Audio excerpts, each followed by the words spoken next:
Welcome to Your Family's Health, the program that focuses on healthcare issues with unique and different modalities for taking charge of your health today. Experts talk weekly with our continuing roster of guests from around the country and right here in Nassau County to keep you up to date on the latest health issues and trends. Take care of your mind, body, and soul. Spend the next half hour with the voice of Nassau Community College, 90.3 WHPC, and get on the journey to better health. Hello and welcome to Your Family's Health. My name is Dr. Jeanine Cook-Garard from the nursing department here at Nassau Community College, along with Nassau Community College student Gina Peter. And today we're going to learn about thyroid cancer. Our guests today are Abby Melendez, a thyroid cancer survivor, and her husband Miguel. Both Abby and Miguel are facilitators of an organization called ThyCa Long Island, the Thyroid Cancer Survivor Association. Abby and Miguel, welcome to Your Family's Health, the voice of Nassau Community College, 90.3 WHPC. Welcome. Thank you. Thank you very much for inviting us. So, first of all, we're so happy to hear that you are a survivor, Abby. Tell us about your journey with thyroid cancer and how and when were you diagnosed with thyroid cancer?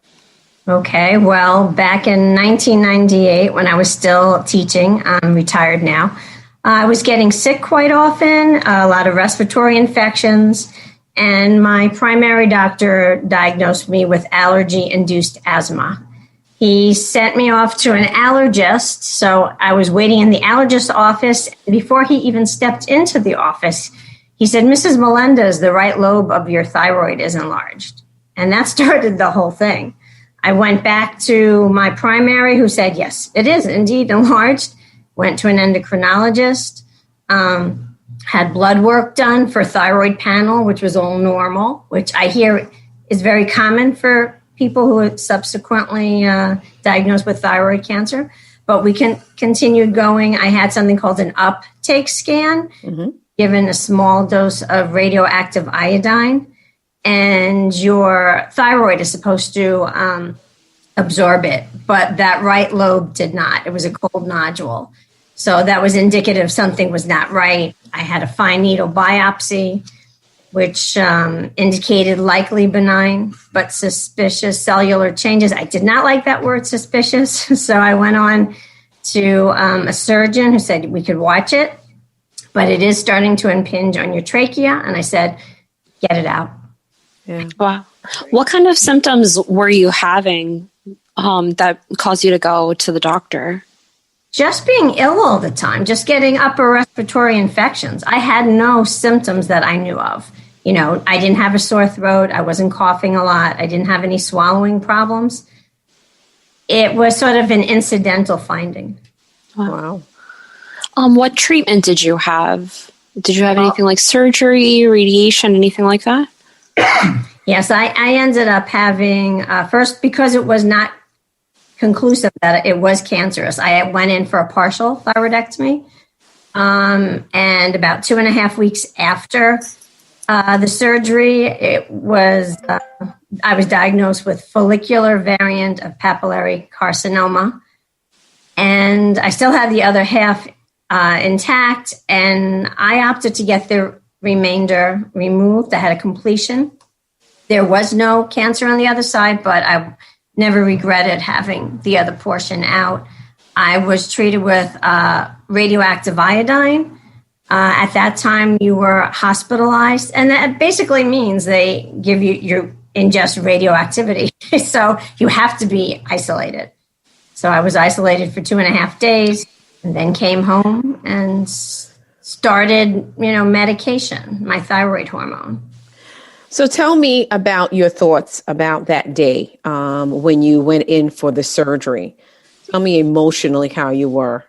Okay. Well, strangely enough, I felt very calm. I during that whole process, I was just seeing it was happening, and I just thought, okay, let me keep a step ahead of it and find out what the next thing should be. Basically following through with my doctors. But I remember I had a very, very kind surgeon who said to me right before we went into surgery, he said to me, Abby, are you ready? And I said, yeah, I'm ready. He said, no, Abby. And he tapped me on the head. He said, and here, are you ready? And I said, yeah, I'm as ready as I can be. How was your recovery? It was long, I guess, because, who knew that once, I had the partial, and then I had the partial in November 1998, then a completion in January 1999. And who knew that thyroid gave that lovely thyroid hormone or hormones that, controlled every part of your body. I mean, it was tough because it was, you didn't have that natural hormone coursing through your body. Emotionally, hearing the word cancer will throw you for a loop anyway, emotionally, but physiologically, because of that hormone that you have to try to replicate, and here's a pill in the morning, take it, didn't quite do it. So it was hard. It was hard. So a part of the protocol after your surgery was to take the hormone, the Synthroid. Not in my case, because what they did was, and protocols have changed so much in 22 years. I'm 22 years out this year. This past November, I just celebrated 22 years. But back then, after I had my completion, I was allowed to go hypothyroid naturally. I wasn't given any medication because they wanted, when you have your radioactive iodine, you want something called your TSH, your thyroid stimulating hormone. You want that number to be really, really high. And what happens is that the higher it is, the more likely your body will absorb the radioactive iodine. So you're not given any thyroid hormone until later. And playing with trying to get your, the numbers, your levels correct, along with, more importantly, how you're feeling as well, is not an easy thing. It took several years for me. So can you tell me, for those that don't know, what does the thyroid gland do? Like, what are those hormones doing to the body? Well, basically, it controls your metabolism. It has a lot to do with your regulating your body's temperature, too. Who knew? I can tell you, without my thyroid hormone, my thought processes went, as soon as they took out the whole rest of my thyroid, I had brain fog. My thoughts, I couldn't think logically. We refer to that affectionately sort of as brain fog. Other cancer patients go through that too. My word retrieval skills, my husband's reminding me, which is funny. My word retrieval skills left. I would want to say something, and other words would come out. And Miguel and the kids would look at me and it's like, what is she talking about? So, and then emotionally. And the other thing is that without the thyroid hormone, you're not able to live, so it's a must that you have to take the Synthroid or levothyroxine. Yeah. So who did you reach out to once you were diagnosed? Well, my wonderful surgeon saw that I was really quite needy because I was bothering him a lot. God bless him. He allowed me to email him a lot. And he gave me an email. He gave me the name of a group called Thyroid Oncology, I guess. And I wrote, and that you got a lot of emails, to your home server or whatever. And someone recommended this group called ThyCa. It's new, Thyroid Cancer Survivors Association. So I reached out to them, and lo and behold, it was a godsend. People who knew exactly what I was going through, who could guide me step by step. It was amazing. So what would you like others to know about thyroid cancer if you had to give them advice? I'd say please don't try to do this all alone. There is support out there, and that's why I am still grateful to ThyCa, which it's such an amazing group. It's basically led by volunteers, but that we have so many medical advisors from all over the world, basically, who help guide people. The website, and that's one thing I would recommend people go to. ThyCa is www.thyca.org. And you will find just basic information about thyroid cancer, information about support groups, information about the low iodine diet that you need to go on, information about the labs that you should have done. It's a support, I think, that is critical, I think, because unfortunately thyroid cancer and other cancers as well get the rep of being a good and easy cancer. You talked about how your diet changed. Talk to me a little bit more about post-surgery, how you have been managing your diet as it relates to. Well, the diet I was referring to was actually a diet that people need to be on before they have the radioactive iodine treatment, rather. It's called a low iodine diet. When you have go in for radioactive iodine, you want your body to be starved, not to have a lot of iodine in it. So prior to actually having the treatment, you go on something called a low iodine diet, which is not really easy because iodine is really, it's the iodine in the salt. Yeah. Mm-hmm. So you have to make sure that your whatever products you're using don't have, salt with iodine. I mean, post-surgery, I guess just eating more healthy, I guess. It was funny for me after having, gone through all this, I lost a lot of weight. Mm-hmm. I guess because my metabolism was off, and then life happens and I gained a lot of weight. So, I mean, right now I'm in a good place because I watch what I eat. I just healthily. Mm-hmm. I wouldn't recommend, a diet per se. Just try to eat everything in moderation, and stay away from fats and, meats, red meats, or I don't know. What are some foods that are high in iodine and what are some that are low in iodine? Well, I know fish, because it's from the sea, seafood, you get the iodine from the sea. A lot of dairy products because of the calcium. I mean, from the, dairy has a lot of, I guess because if you think of dairy, you get that from cows, and cows eat grass. Mm-hmm. And, there might be iodine in, wherever the food is, wherever the grass, the soil and stuff like that. So those are the things that I was told to stay away from. Yeah. So a lot of seaweed, cod, the fish, the shrimp, all of your eggs, all of those are very high in iodine. Are you the first in your family to have been diagnosed with thyroid cancer? Yeah. First and only, hopefully. Yes. Okay. All right. And so would you say that thyroid cancer is hereditary, or would you say that it is not? It depends because there are different types of thyroid cancer. I have something called papillary thyroid cancer. There's something called follicular thyroid cancer. There's called, anaplastic thyroid cancer, which is very, unfortunately, when you're diagnosed with anaplastic, the statistics are not great, for survival. That's what Rehnquist, from many years ago, he passed away from. There's something called medullary cancer, which has two different types. One is something called sporadic. One is hereditary and genetic.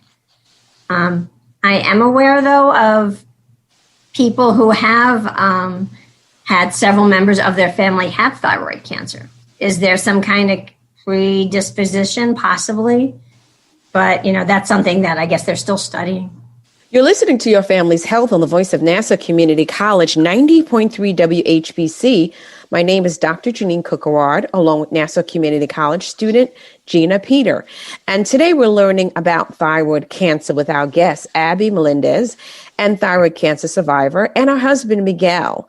Both Abby and Miguel are facilitators of an organization called ThyCa, Long Island, the Thyroid Cancer Survivor Association. So, Miguel, what would you say to other caregivers and loved ones who may be dealing with a family member or a friend with a similar diagnosis? One thing is being there for them. in her journey. It basically, every step of the way. I went along with her in terms of to the doctor's appointments. We always had questions beforehand, what are we going to ask for the doctors, from the doctors and, to clarify.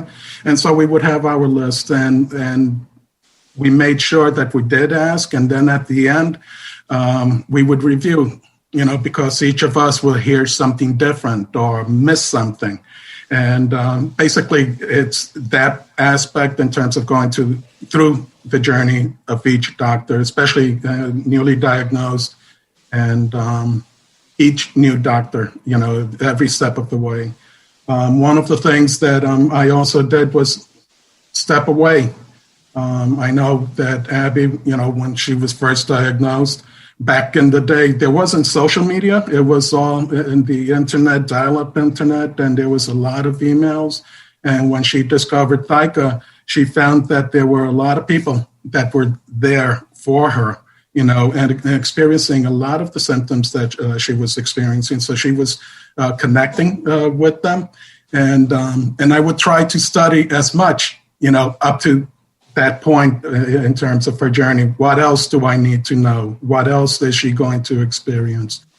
One of the biggest things that we had was, Abby alluded to, was in terms of regulating her hormone medication. And she had difficulty expressing to the endocrinologist that she wasn't feeling well. She was agitated and crying, feeling cold. And the doctor looked at the numbers and he basically said, "Oh, the numbers look good." And I had to take the phone away from Abby and tell them, this is not my Abby. This isn't right. The kids, knew, that when she was agitated or crying, they would, give her a hug. They would get her the tissues. And it's one of those things that, you have to be there and advocate for her, for them, and let the doctors know, things aren't going to be the same. We discussed in the group that there is a new normal, but you don't have to settle. You have to try to find an optimal, in terms of optimal normal in all aspects. So what is ThyCa? How did it start? Okay, well, interesting. Well, like Miguel was saying, back in the day, I think it had actually started in 1995.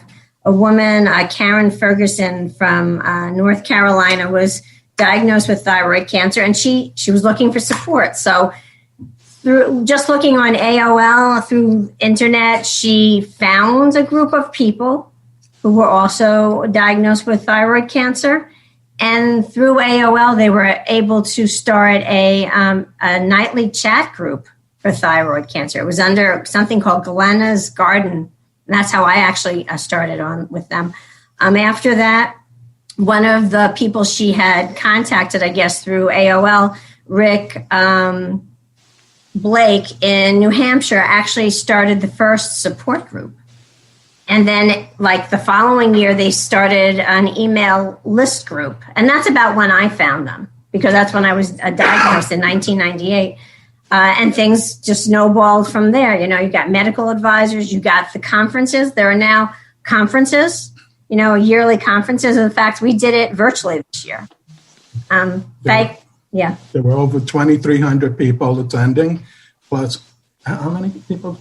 From, so many different countries. I mean, it was amazing. Yeah. So ThyCa, they have so many resources. There are pamphlets, there are books, they have a YouTube channel, from, the various conferences that they have.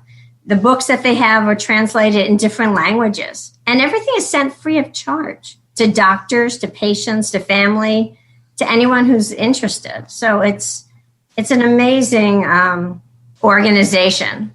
And, we started our group like 19 years ago. We've been doing our group for 19 years because we didn't want people to feel alone, because we know what I went through or we went through. And So they have groups like all over the United States. They have it, almost in every state, several in many states, face to face. Pre-COVID, we were all many of them were face to face. Some of them will just email and, phone support, but we continue our meetings now via Zoom. So there is help out there. Are there meetings also for caregivers and loved ones at ThyCa? Very much so. We always encourage people to come because that way they can also listen to the journey that other people are going through, and that, she's not alone. Other people are experiencing the same thing. And also in terms of clarifying the role of caregivers, that's what we try to do, being there for each other. Yeah, so caregivers, loved ones, friends, anyone who's interested are invited to meetings, and they're free of charge, obviously. So, yeah. You're listening to Your Family's Health on the Voice of Nassau Community College, 90.3 WHPC. My name is Dr. Jeanine Cook-Garard, along with Nassau Community College student Gina Peter. And today we're learning about thyroid cancer with our guest, Abby Melendez, a thyroid cancer survivor, and her husband, Miguel. Both Abby and Miguel are facilitators of an organization called ThyCa, Long Island, the Thyroid Cancer Survivor Association. So, I noticed the section regarding pediatrics. Is thyroid cancer a concern for children? Sadly, unfortunately, yes. Children are diagnosed. I'm aware of, children as young as 4, up through, teenagers and, young adults. But yes, children are. And there are doctors who, work specifically, like in children's hospitals who, are familiar with pediatric thyroid cancer. They do get it as well. So are you accepting donations? The ThyCa organization?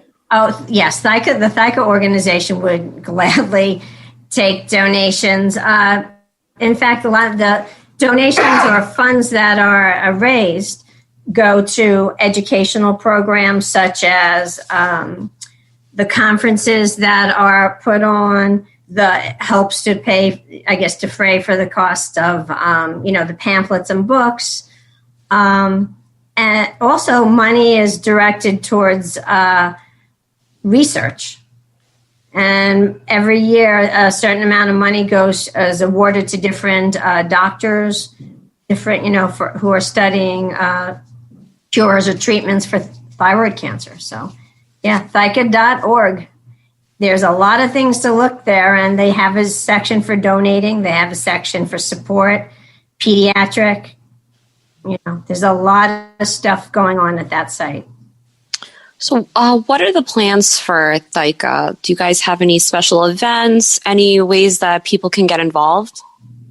Well, what we had started, 4 years ago, our regional group, we had started doing spring workshops.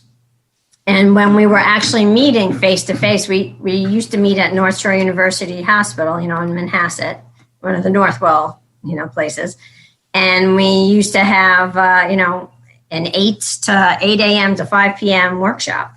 So we had done that since, 2017. We had one planned for 2020, but sadly that had to be canceled. Otherwise, in the meantime, what's happening is that there are virtual Zoom meetings going on all over the U.S. And if people are interested, you don't have to live in the area where the Zoom meetings are. So, I've been touring the United States, going to different Zoom meetings. I went to a Vancouver one. I went to a Florida one. I went to one in Michigan. You just learn a lot. So, and as I had said before, they had a 3-day virtual conference, which was amazing. Again, top-notch doctors from all over the world, and many people coming, attended virtually. So that's where we are. So what are both of your roles as facilitators at ThyCa? What exactly do you guys do? We do, Miguel. What do we? Anyone is welcome. Okay, and basically, it starts off with sharing your story. Okay, and Abby Jeanine starts with her story. And then we welcome anybody else, in terms of sharing their story and what stage are they in and what questions do they have in terms of where they're at. And then we go around and we share and we support each other. Yeah, sure. I mean, the biggest thing I think is walking into a room or at this point, viewing via Zoom, people who are going through exactly what you're going through. And all of a sudden you feel so validated. So, I mean, it's there for support and sharing our experiences and letting people know that, no, you're not crazy. Just because your doctor didn't tell you this doesn't mean, that, oh my gosh, something must be wrong with me.